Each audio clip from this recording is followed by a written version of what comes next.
मार्च 2026 के अवाखिर से मशरिक़ वस्ती में एक कसीरुल जहती तसादुम शिद्दत इख्तियार करता जा रहा है। तो आइए हालिया रिपोर्टिंग की रोशनी में देखते हैं कि ये उभरती हुई सूरत हाल है क्या और इसकी गहराइयाँ क्या हैं। ये बात हमें सीधा उस तनाज़े के इंसानी पहलू पर ले आती है। ये सिर्फ आदाद शुमार या फ़ौजी हिकमत अमली की कहानी नहीं, बल्कि ये उन लोगों की कहानी है जिनकी रोज़मर्रा की ज़िंदगी ख़तरे के सायरन और गैर यकीनी सूरत हाल में डूब गई है। और हम देखेंगे कि ये तसादुम सिर्फ फ़ौजी महाज तक महदूद नहीं रहा, बल्कि ये नफ्सियाती और जज्बाती सतह पर भी लड़ा जा रहा है, जहाँ मकसद सिर्फ नुकसान पहुँचाना नहीं बल्कि आवाम के हौसले को तोड़ना है। तो इस तज्ज़िये में हमारा सफ़र कुछ यूं होगा। पहले हम देखेंगे सायरन की एक रात, यानी ज़मीनी हकीकत क्या है। फिर बात होगी कि कैसे असूल टूट रहे हैं। इसके बाद देखेंगे कि इसमें शामिल अहम रहनुमा कौन हैं। फिर हर तरफ से दबाव की हिकमत अमली को समझेंगे और आखिर में खौफ के फैलते हुए जोग्राफिया पर नज़र डालेंगे। तो चलें सबसे पहले खुद को उन आम शहरियों की जगह रखकर देखते हैं जो इस सारी उलझन और खौफ का बराह रास्त सामना कर रहे हैं। तो सवाल ये है कि जब सायरन बजते हैं तो ज़मीन पर लोग असल में क्या देख और सुन रहे हैं। हकीकत ये है कि इस वक्त मालूमात का बहाव एकदम कट जाता है और जो कुछ भी महसूस होता है वो बहुत उलझा हुआ और बोझल होता है। सोचें, हमले के दौरान जो हकीकत है वो बिल्कुल बिखरी हुई महसूस होती है। आसमान पर अजीब सी लकीरें दिखाई देती हैं, कानों में धीमी गूंजती हुई आवाज़ें आती हैं, दूर कहीं रोशनियां चमकती हैं और फिर एक के बाद एक कई धमाके होते हैं। और सबसे बड़ी बात, मालूमात बिल्कुल मुतज़ाद होती हैं। कोई नहीं जानता कि यह हमला है, दिफाई कार्रवाई है या मलबा गिर रहा है। बस सायरन बजते हैं और लोग पनाहगाहों की तरफ दौड़ पड़ते हैं। और देखें, यही वो नुक्ता है जो सबसे अहम है। जब लोगों को पता ही ना हो कि असल में हो क्या रहा है, तो अफवाहें और खौफ तेजी से फैलते हैं और यही अफरा तफरी पैदा करने वाली हिकमत अमली का एक अहम हिस्सा है।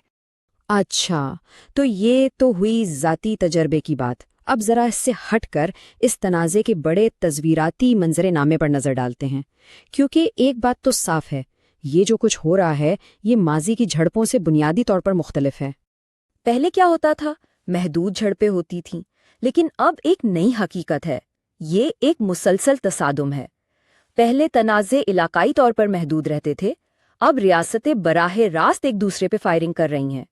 और जहां पहले वक्फे वक्फे से दबाव डाला जाता था, अब मरबूत यानी कोऑर्डिनेटेड और कई महाजों पर एक साथ हमले हो रहे हैं। मतलब साफ है, पुराने उसूल और मफरूज़े अब काम नहीं कर रहे। तो सवाल ये है कि इस शतरंज की बसात पर खिलाड़ी कौन है? आइए इन अहम सियासी और फौजी शख्सियात पर एक नज़र डालते हैं जो मार्च 2026 के मुताबिक इस पूरे खेल की सिमत मुतय्यन कर रही हैं। मार्च 2026 के आखिर की रिपोर्टिंग के मुताबिक सूरत हाल कुछ यूं है। इजराइल की तरफ से सियासी क़यादत वज़ीर आज़म बेंजामिन नेतन्याहू के पास है और फौजी कमांड लेफ्टिनेंट जनरल हर्जी हलवी के हाथ में है। दूसरी तरफ ईरान में सदर मसूद पेज़ेश्कियान है, जबकि हिज़्बुल्लाह की क़यादत नईम कासिम कर रहे हैं। जाहिर है इन रहनुमाओं के फैसले ही इस तनाज़े की शिद्दत और मुस्तकबिल का तयन कर रहे हैं। अब आते हैं उन मखसूस फौजी हरबों की तरफ जो इस्तेमाल किए जा रहे हैं।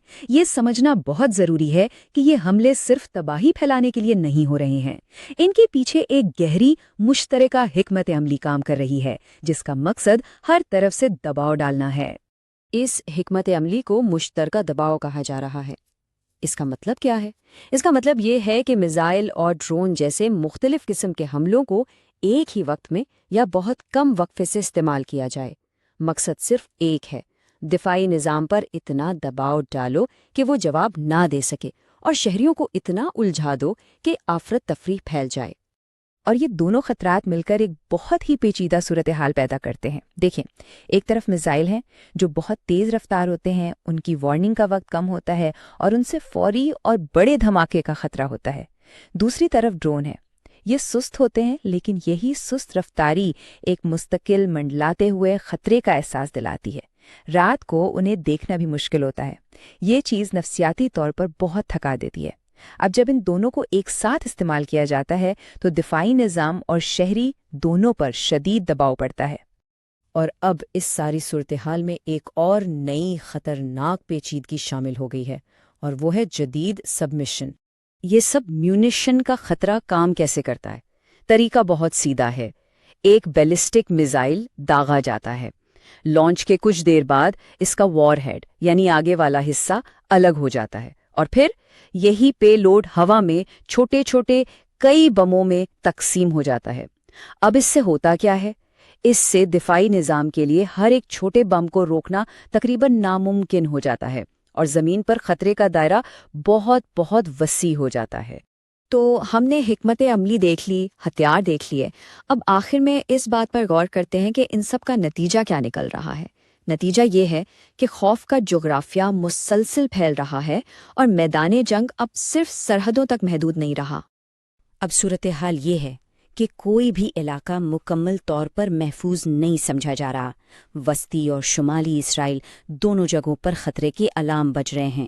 لبنان سے متصل سرحدوں پر تو دباؤ ہے ہی، لیکن اب الرٹ اہم بنیادی ڈھانچے کے قریب بھی جاری کیے جا رہے ہیں۔